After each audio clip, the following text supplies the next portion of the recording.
নমস্কার বন্ধুরা, তনুশ্রী রান্নাঘরে আপনাদের সবাইকে স্বাগত। আজকে আমি চলে এসেছি অন্য একটা ভিডিও নিয়ে। আজকে আমি তৈরি করব একটা কই মাছের রেসিপি। আজকে আমি করব তেল কই। তাহলে চলুন দেখে নিই কীভাবে তৈরি করছি আমি আজকের এই তেল কইটা। তেল কই করার জন্য আমি নিয়ে নিয়েছি এখানে 5টা মাঝারি সাইজের কই মাছ। কই মাছগুলোকে আমি ধুয়ে পরিষ্কার করে নুন হলুদ মাখিয়ে রেখেছি। নিয়েছি একটা মাঝারি সাইজের পেঁয়াজ আর 4-5 কোয়া মতো রসুন, রসুনটাকে কুড়ে রেখেছি। কটা কাঁচা লঙ্কা, একটা ছোট সাইজের টমেটো, টমেটোটাকে পেস্ট করে রেখেছি।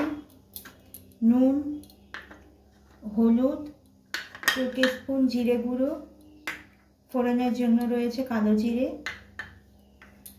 একটুখানি আদা আমি কুড়ে রেখেছি 1/2 ইঞ্চি মতো, স্বাদ মতো একটু চিনি গুঁড়ো আছে, আর নিয়েছি খানিকটা ধনেপাতা।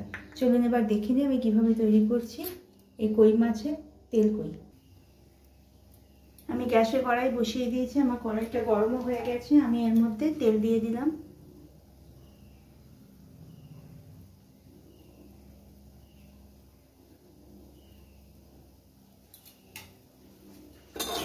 তেলটা একটু গরম হয়ে গেলে আমি কই মাছগুলো এর মধ্যে দিয়ে দেবো।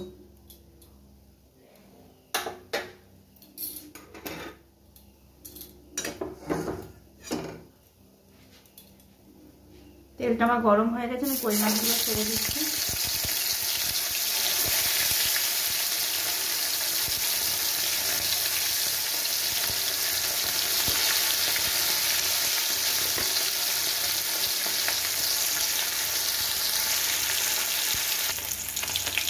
আমার মাছগুলো একটা পিঠ ভাজা হয়ে গেছে, আমি উল্টে দিচ্ছি এবার।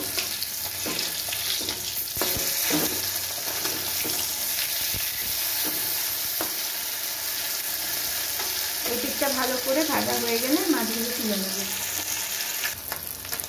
আমার মাছগুলো খুব সুন্দর করে ভাজা হয়ে গেছে, আমি এবার এগুলোকে তুলে নিচ্ছি। দেখুন কত সুন্দর ভাজা হয়েছে, এবার আমি তুলে নিচ্ছি।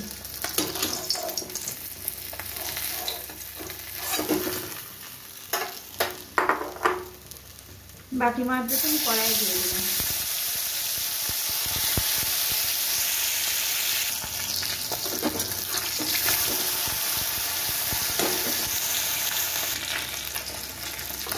আমার সবটা মাছ ভাজা হয়ে গেল, আমি মাছগুলো তুলে নিচ্ছি। ওই তেলের মধ্যেই আমি কালো জিরে আর কাঁচা লঙ্কাটা ফোড়ন দিচ্ছি। ফোড়নটা একটু ভাজা হয়ে গেলে দিয়ে দেবো পেঁয়াজ আর রসুনটা।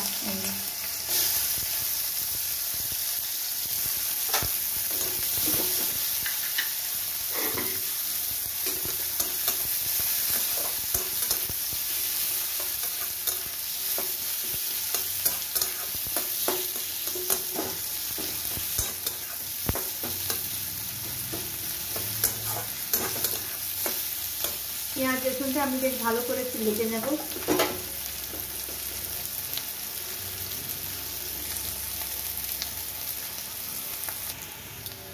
পেঁয়াজটা ভালো করে ভাজা হয়ে গেছে দেখুন। এবার আমি এর মধ্যে আদা পোড়াটা দিয়ে দিচ্ছি।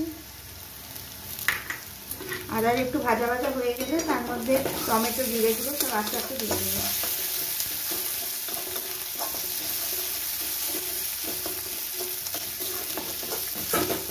আমার আদাটা ভাজা ভাজা হয়ে গেছে, আমি এর মধ্যে দিয়ে দিচ্ছি টমেটো পেস্ট, জিরে গুঁড়োটা।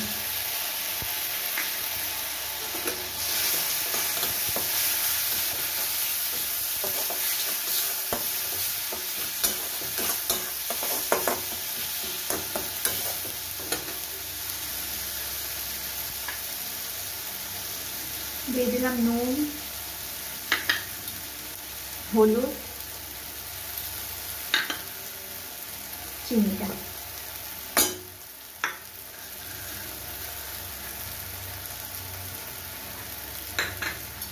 ভালো করে মশলাটাই কষিয়ে নেব।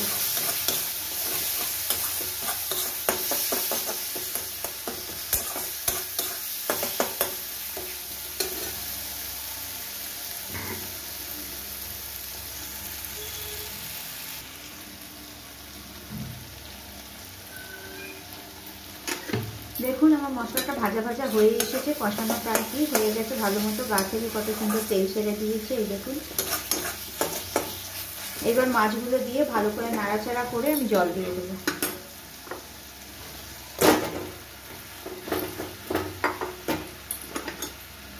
এই সময় গ্যাসের ফ্লেমটা মাঝারিতে রেখে দিয়েছি।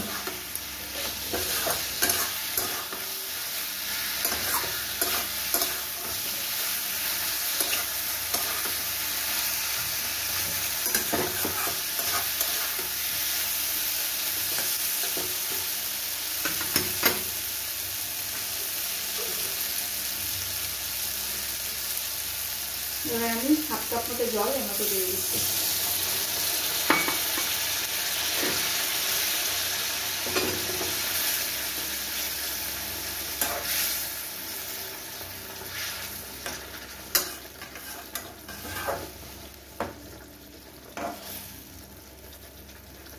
এবার আমি মাছগুলোকে 4 থেকে 5 মিনিট ভালো করে ফুটিয়ে ভালো করে সেদ্ধ করে নেব।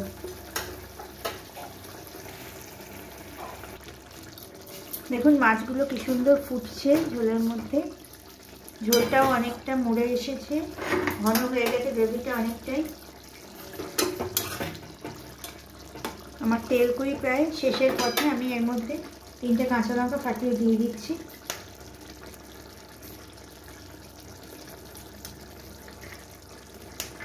আর দিয়ে দেবো ধনেপাতা কুচিটা।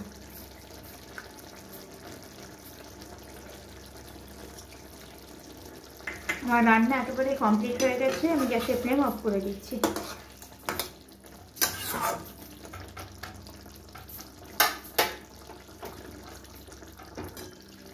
দেখুন দেখতে কত সুন্দর হয়েছে এটা। আপনারাও একবার এইভাবে তেলকই বানিয়ে খেয়ে দেখবেন, গরম ভাতে খেতে বেশ ভালোই লাগে।